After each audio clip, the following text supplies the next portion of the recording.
오늘 이 시간 우리 주신 하나님의 말씀은 고린도전서 16장 10절부터 14절까지 말씀입니다. 고린도전서 16장 10절부터 14절까지 말씀입니다.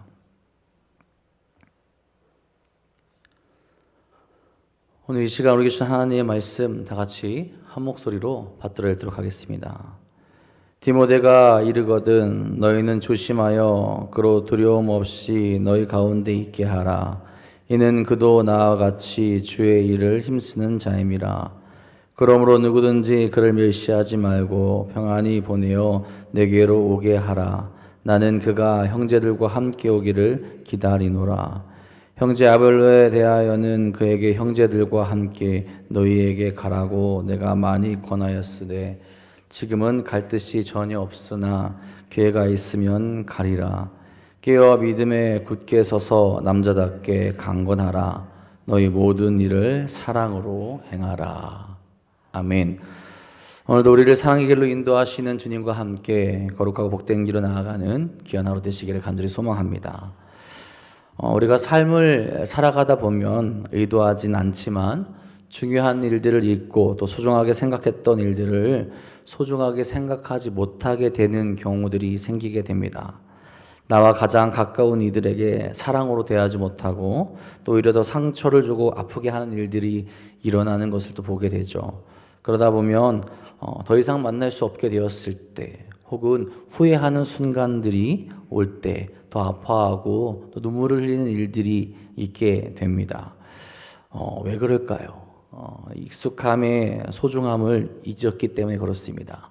너무 익숙한 것들, 익숙하게 자주 보게 되는 것들, 또 어떻게 그렇게 감사한 사람들을 익숙함에 속아서 이것이 정말 소중했구나라는 것을 깨닫지 못한다라는 거죠. 또한 우리의 삶이 유한하다라는 것을 깨닫지 못하기 때문에 그렇습니다. 그러다 보니 우리 삶 가운데 누군가를 더 사랑하고 또 보듬어주고 또 사랑의 모습으로 나아갈 수 있어야 하는데 상처를 주고 아픔을 주는 일을 서슴없이 할 때가 있다라는 겁니다.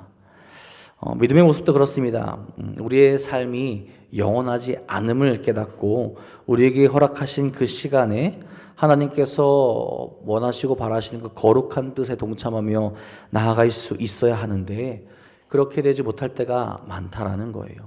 하나님께서 기뻐하시는 모습이 무엇인지 나에게 허락하신 그 시간 안에 내가 그 모습을 취하며 예수께로 더 가까이 갈 수 있어야 되는데 마치 내가 영원히 살 것처럼 생각하여서 오늘의 모습을 돌이키지 못하고 하나님께서 기뻐하지 못하는 모습으로 나아갈 때가 많다라는 겁니다. 마치 오늘이 아니면 내일 하면 된다는 식으로 그렇게 살아간다라는 거죠.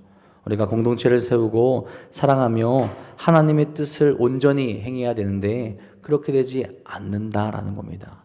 오늘 못했으면 내일 회개하지. 오늘 못했으면 내일 사랑하면 되지. 오늘 못했으면 내일 다른 모습으로 나아가지. 그렇게 약간은 교만하게 약간은 괜찮겠지 스스로 합리화하며 나아가게 된다는 겁니다. 오늘 우리의 모습이 어떠한지 돌아볼 수 있길 바랍니다. 하나님의 뜻을 따라 살아가는지 가까이 있는 이들, 나와 함께하는 이들을 사랑의 모습으로 대하는지 그래서 하나님께 영광을 나타내는 모습으로 나아가고 있는지 돌이켜볼 수 있어야 된다는 거죠. 우리들이 신앙생활을 하면서 믿음은 중요하게 여기고 또 그 믿음으로 말미암아 내가 구원받는다라고 이야기하지만 그에 걸맞는 열매가 맺히지 못한다라는 겁니다. 내가 정말 믿음의 사람으로서 하나님께서 기뻐하시는 그 믿음의 모습, 그 사람을 대하는 태도, 또 다른 사람, 내 형제를 사랑하는 모습이 온전히 나타나고 있는지, 소홀히 하고 있는지 생각해 보아야 한다는 거죠. 하나님은 우리의 믿음뿐만 아니라 그 사람을 향한 태도, 그 열매가 중요하다라고 생각하시기 때문에 그렇죠.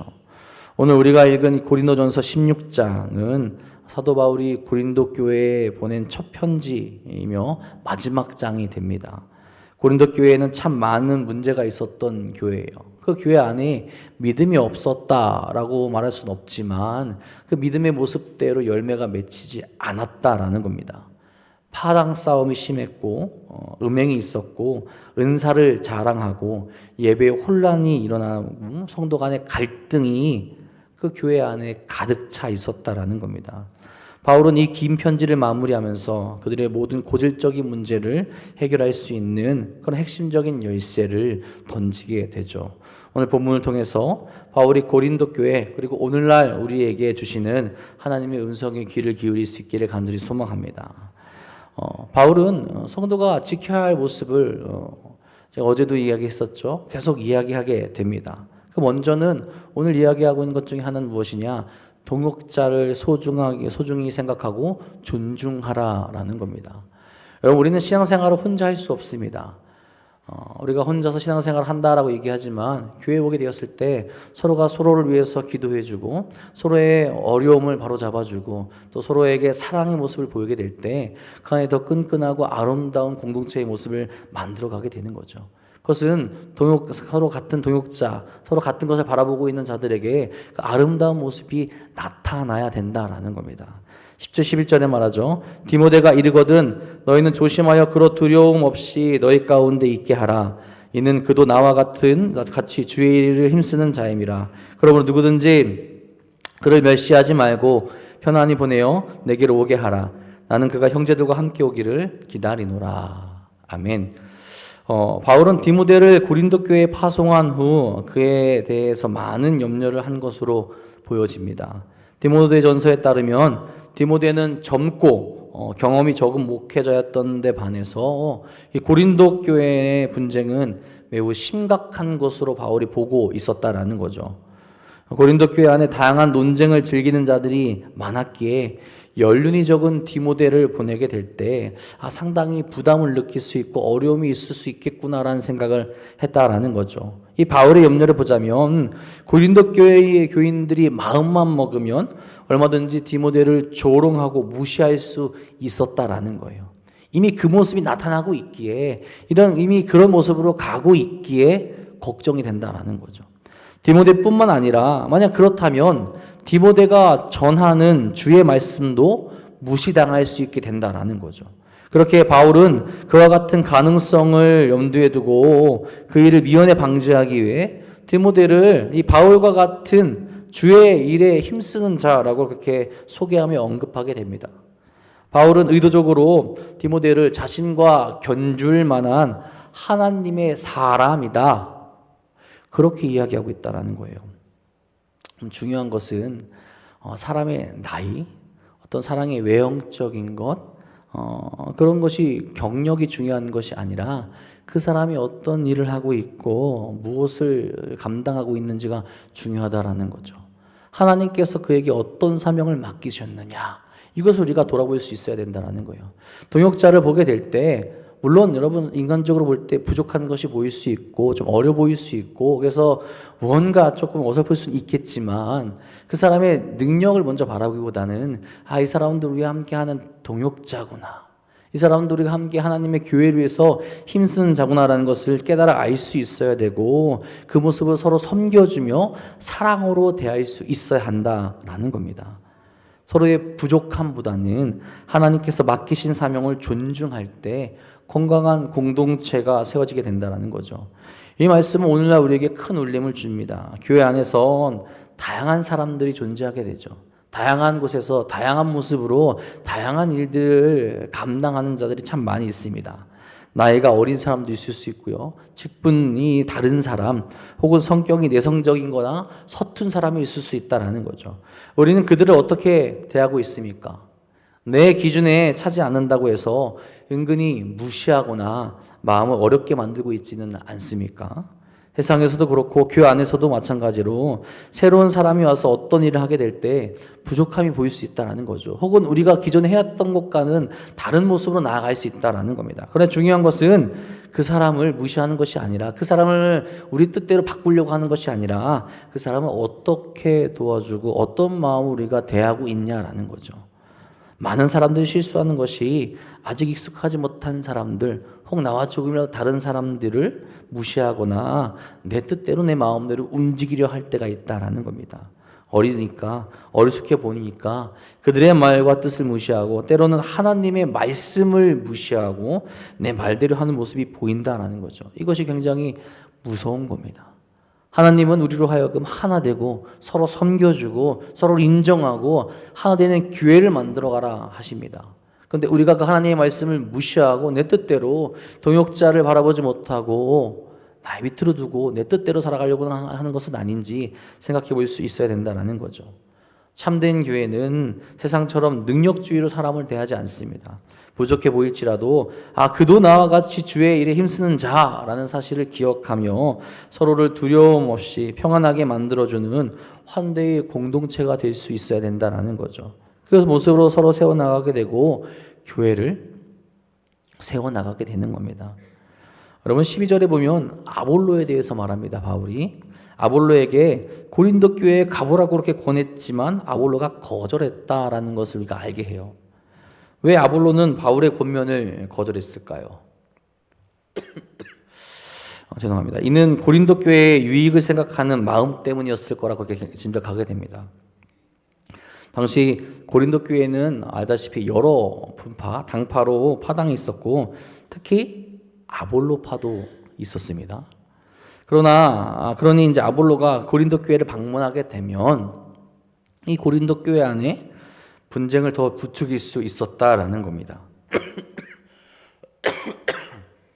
자신의 유익을 생각하지 않고 교회의 유익을 생각하다 보니까 내가 가는 것보다 다른 일을 보내는 것이 더 낫겠다라고 생각했다라는 거죠. 물론 아볼로도 고린도 교회를 생각하고 그와 함께하고 말씀을 선포했던 사람, 얼마나 가고 싶었겠어요. 하지만 그것보다 이 교회가 어떻게 하면 더 설 수 있을까? 이 교회가 어떻게 하면 하나 될 수 있을까를 고민했다라는 겁니다. 우리에게도 이런 모습이 있어야 된다라는 거죠. 나 하나만 생각하는 것이 아니라 그 공동체 안에 어떤 것이 더 유익인지, 어떤 것이 더 공동체를 위한 것인지, 어떤 것이 그 현재를 사랑하는 모습인지 우리 안에 나타날 수 있어야 된다라는 겁니다. 나는 나와 함께하는 일을 존중하고 있고 하나님의 아름다운 교회를 사랑하고 있으며 그 아름다운 공동체를 만들어가기 위해서 하나님께서 기뻐하시는 모습으로 나아가고 있는지, 서로를 존중하고 있는지 돌이켜볼 수 있기를 간절히 소망합니다. 그래서 그런 거룩한 모습이 우리 안에도 가득 넘쳐나기를 간절히 소망합니다. 그렇게 바울은 성도가 지켜야 할 모습으로 항상 깨어 있어서 믿음으로 굳게 서야 한다라고 그렇게 이야기를 합니다. 그러니까 그 아름다운 모습, 그 정말로 동역자를 사랑하는 모습, 그런 모습이 계속 있으려면요, 믿음 안에 있어야 된다는 거예요. 주님께서 또 바울이 전한 그 복음 안에 계속 깨어서 스스로를 돌아볼 수 있어야 된다는 겁니다. 너무 당연한 말이지만 어려운 말이기도 하죠. 13절에 말합니다. 깨어 믿음에 굳게 서서 남자답게 강건하라. 바울은 짧지만 강력하게 명령하는 거예요. 깨어 믿음에 굳게 서서. 깨어 있다라는 것은 영적으로 잠들지 말라라는 겁니다. 당시 고린도 교회 성도들은 어떻게 보면 영적으로 깊은 잠에 빠져 있었습니다. 세상의 철학과 문화에 쓸려서 무엇이 진리인지를 분간하지 못하고 있었다라는 거예요. 그런 그들을 향해 바울은 정신 차려라 이렇게 이야기하는 겁니다. 깨어 있으라라는 것은 유혹과 죄악의 잠에서 깨어나야 한다라는 거예요. 그들은 자신의 생각에 갇혀서 그런 잠을 자고 있었다라는 겁니다. 특별히 깨어 있으라라는 것은 종반론적인 지평 속에서 그 삶의 자리를 돌아보라는 겁니다. 주님이 언제 오실지 모르는데, 주님께서 우리에게 오신다 하셨는데, 혹은 우리가 언제 하나님께로 갈지 모르는데 왜 잠들어 있느냐라는 거죠. 깨어 있어야 된다라는 거예요. 그러면서 믿음 위에 굳게 서라라고 이야기합니다. 이리저리 흔들리는 인간의 지혜가 아니라 변하지 않는 복음 위에서 그 뿌리를 내려서 믿음으로 굳게 서서 나아갈 수 있어야 한다라는 거죠. 그 반석 위에 있게 될 때, 믿음 위에, 하나님의 복음 위에 우리가 서게 될 때 흔들리지 않고 그 거룩한 길을 걸어갈 수 있다라는 거죠. 믿음이란 하나님에 대한 흔들림 없는 신뢰와 의심 없는 복종을 뜻하게 됩니다. 그 안에 있게 될 때 우리가 흔들리지 않고 하나님 말씀에 순종할 수 있게 되며 하나님께서 기뻐하시는 일을 의심 없이 하나님께서 나와 함께 하실 거라는 믿음을 가지고 나아갈 수 있게 된다라는 겁니다. 확고하게 믿음 위에 굳게 서야 된다는 거예요.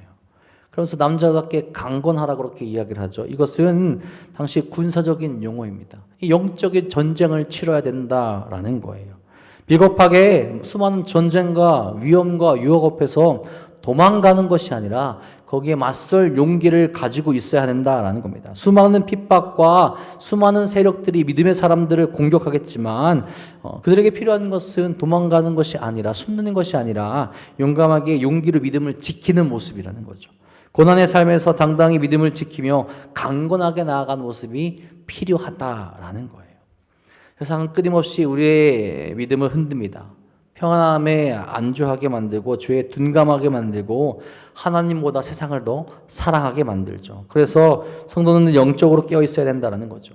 예수님께서도 겟세마네 동산에서 시험에 들지 않게 깨어 기도하라라고 이렇게 말씀을 하셨습니다. 깨어있는 사람들은 유혹이 오기 전에 준비하게 되고 어려움이 와도 믿음을 지킬 수 있기 때문에 그렇죠. 우리가 사랑하는 이 세상도 고린도 시대에 못지않게 거칠고 유혹이 많습니다.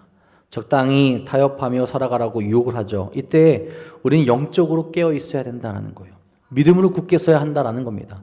남자답게 강하게 영적 전쟁을 준비하며 용기 있게 나아갈 수 있어야 된다는 거죠.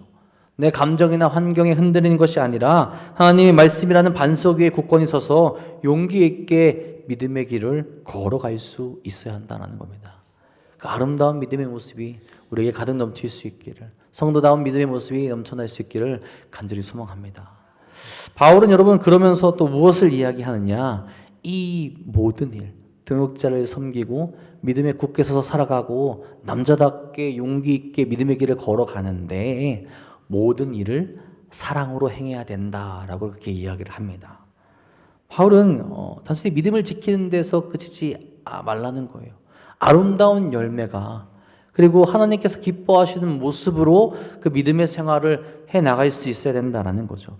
믿음을 잘 지키고 남자에게 굳건히 나아가고 동역자를 사랑하긴 하는데 사랑 없이 행하게 되면 어떻게 되느냐는 거예요. 누군가 상처받게 될 것이고 또 지금 고린도 교회 모습처럼 누군가를 평가하며 분열되는 모습이 일어날 수밖에 없다라는 거죠. 믿음이 좋은 사람이 믿음이 약한 사람을 배려하지 못하고 시험에 들게 만들며 낙심하게 만들 수 있다라는 겁니다. 그래서 14절에 말하는 거죠. 너희 모든 일을 사랑으로 행하라. 여러분 이 사랑의 모습을 보여주신 분이 누구십니까? 예수님이시죠. 그렇죠. 여러분 예수님께서는 우리보다 더 많은 걸 아시죠. 바울보다 더 많은 걸 아십니다. 그런데 그 하나님에 대해서 잘 모르는 자들, 죄 가운데 있는 자들에게 다가가시면서 어려운 신학적 용어를 쓰고 그들을 정죄하지 않으셨어요. 오히려 그들로 하여금 죄에서 돌이킬 수 있게 사랑으로 보듬어 주시고 그들을 만져주시고 고쳐주셨습니다. 그럴 때 그들이 감동받고 그럴 때 그들이 눈물을 흘리며 하나님께로 돌이켰다라는 거죠. 우리도 마찬가지입니다. 우리에게 필요한 것은 교회 안에서 다른 이들을 대하고 또 믿음으로 나아가게 될 때 이 사랑의 모습이 있어야 한다는 거예요. 고린도 교회는 성도들은 은사도 많았고 지식도 많았고 열정도 많았다라는 거죠. 하지만 정말 중요한 그 사랑이 그들 안에는 없었다라는 겁니다. 사랑이 없으니 그 좋은 은사를 가지고 서로 잘났다라고 그렇게 싸우게 되고요. 지식으로 서로를 정죄하게 되었다라는 거죠. 바울은 고린도전서 13장에서 이미 사랑이 없으면 내가 아무것도 아니요 내게 아무 유익이 없다라고 그렇게 선언을 했습니다. 그리고 편지를 끝내며 다시 한번 못을 박습니다. 너희 모든 일을 사랑으로 행하라. 사랑이 필요하다라는 거예요. 사랑이 없는 믿음은 차가워지고 사랑이 없는 진리는 사람을 상하게 하며 사랑이 없는 봉사는 교만을 만들어냅니다. 고린도전서의 전체의 핵심이 어떻게 보면 이 사랑이라는 거예요. 교회가 건강해지는 비결은 사랑이라는 겁니다. 가정이 회복되는 비결도 사랑입니다. 우리의 신앙이 성숙해지는 길도 사랑이 있다는 거예요. 강한 믿음도 사랑으로 나타나고 봉사도 사랑으로 해야 하며 사람을 대하는 태도도 사랑으로 할 수 있어야 한다라는 겁니다. 여러분 돌이켜봤으면 좋겠습니다. 나에게 사랑이 있는가? 나의 믿음도 있고 동역자를 섬기는 마음도 있고 공동체 안에서 거룩하게 살아가야 된다는 것도 알고 있다면 그렇다면 내가 정말로 그걸 알고 있는 사람으로서 사랑으로 대하며 사랑의 길로 나아가고 있는가 돌이켜볼 수 있어야 된다는 겁니다. 바로 그런 우리 사랑하는 성도님들 가운데 그 사랑이 가득 넘칠 수 있기를 간절히 바랍니다. 오늘 바울이 고린도 교회에 준 권면은 오늘을 살아가는 우리 교회를 향한 어떻게 보면 하나님의 간절한 당부가 됩니다. 동역자들을 섬길 때도, 믿음으로 깨어 살아갈 때도, 또 우리가 교회 안에서 봉사를 할 때도, 회의를 할 때도, 심지어 누군가의 잘못을 바로잡아 줄 때도 반드시 한번 자문해 봐야 됩니다. 나도 성도답게 살아가고 있는가? 그리고 나는 이 일을 사랑으로 행하고 있는가? 성도라면 사랑으로 행할 수 있어야 된다는 거죠. 아무리 옳고 좋은 말이라도, 아무리 위대한 일이라도 사랑이 빠진다면 그것은 상처를 주는 날카로운 무기가 될 수 있다라는 겁니다. 오늘 우리의 삶 속에서 진리 앞에서 깨어 믿음에 굳게 서서 용기 있게 나가되, 성도 간에 서로를 아끼고 환대하며 서로를 돌보아 주되 사랑으로 나아가는 모습이 우리에게 가득 넘칠 수 있기를 간절히 소망합니다. 그래서 성도다운 모습, 사랑의 모습이 가득 넘쳐 오늘 우리를 만나는 모든 이들에게 그 사랑이 선포되어지고 우리도 주님 안에서 사랑의 모습으로 나아가는 사랑하는 돈돈돈교회 성도인들 되시기를 주님의 이름으로 간절히 축복하고 축원합니다. 기도하겠습니다. 주님, 감사하고 감사합니다. 오늘 우리로 사랑의 길을 걸어갈 수 있게 인도하시고 사랑으로 함께 나아갈 수 있게 하신 감사를 드립니다. 특별히 성도다운 모습이 우리에게 넘치길 소망합니다. 우리와 함께하는 동역자들, 우리와 함께하는 사명자들을 돌보며 그들을 선대하며 그들과 함께하며 그들을 인정하며 그들과 함께 손잡을 잡고 갈 수 있는 그 마음을 허락하여 주옵소서. 어리다고 혹은 나와 다르다고 혹은 뭔가 좀 어리숙해 보인다고 그들을 무시하는 것이 아니라 하나님의 일꾼이라 인정하며 함께 세워져 갈 수 있는 우리가 될 수 있도록 인도하여 주옵소서. 또 그 삶을 살아가는데 믿음으로 나 자신을 돌아보게 하여 주옵소서. 믿음에 굳게 서 있는지, 하나님께서 기뻐하시는 모습으로 나아가고 있는지, 하나님께서 정말 원하시는 모습으로 나 자신을 돌아보며 믿음에 굳게 서서 흔들지 않고 나아가는 모습이 나에게 있는지 돌이켜보게 하여 주옵소서. 특별히 그 모습을 보이는데 사랑으로 행하게 하여 주옵소서. 세상의 모습이 아니라, 내가 바라는 것이 아니라, 누군가를 쉽게 판단하고 전제하는 것이 아니라 사랑의 모습으로 서로를 세우며 사랑의 모습으로 교회를 세우며 사랑의 모습으로 형제를 세워나갈 수 있도록 인도하여 주옵소서. 그것이 하나님께서 기뻐하시는 모습임을 알며 그것이 참 성도다움을 생각하며 나아갈 수 있는 우리가 되게 하셔서 오늘 우리의 삶을 통하여서 주의 사랑이, 하나님의 사랑이 선포되어지고 다른 이들에게 흘려보내질 수 있는 모습으로 인도하여 주옵소서. 오늘도 그 모습으로 살기 위해 아버지 이 자리 나와 함께 기도합니다. 나의 힘으로서는 온전히 사랑할 수 없습니다. 나의 힘으로는 온전히 성도다움을 나타낼 수 없습니다. 주님께서 우리와 함께 하시고 우리와 임재하시고 우리를 이끌어 주셔서 그 사랑의 모습이 남자답게 나아가는 믿음의 모습이 하나님께서 기뻐하시는 그 믿음의 모습이 그래서 정말 서로를 세우고 서로를 사랑하는 모습이 가득 넘쳐날 수 있도록 인도하여 주시옵소서. 특별히 아파하고 힘들어하고 넘어져 있는 이들, 마음의 상처를 받고 육신의 연약함으로 일어나지 못하는 이들 또한 있습니다. 그들에게 주께서 역사하여 주셔서 그 거룩한 길을 함께 걸어갈 수 있도록 인도하여 주시옵소서. 오늘도 주님께서 우리와 함께 하시며 그 거룩한 길을 또 사랑의 길로 이끄실 것 믿사오며 우리와 함께 하시는 우리 구주 예수 그리스도의 이름으로 감사하며 기도합니다. 아멘.